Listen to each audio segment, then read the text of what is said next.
Kalau simpan emas ni kan ada dividen ke macam ASB ataupun tabung haji?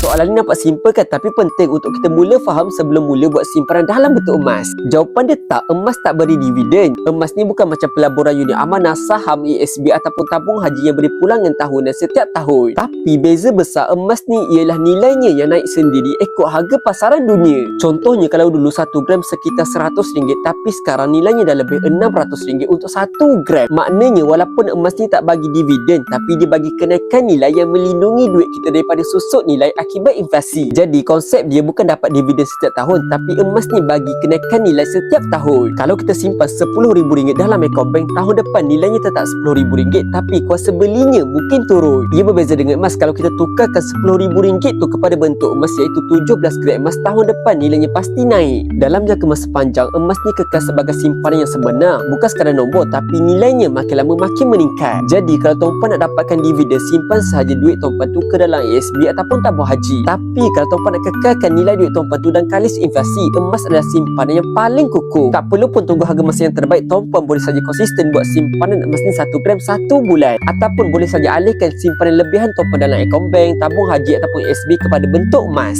Yang penting bukan berapa banyak kita mula, tapi dah ada ke simpanan dalam bentuk emas? Kalau belum, tuan-puan nak saya bantu tuan-puan mula buat simpanan emas ni dengan cara mudah, tuan-puan boleh saja klik link di bio saya untuk saya bantu. So, nombor 1, cek komen, jangan lupa follow.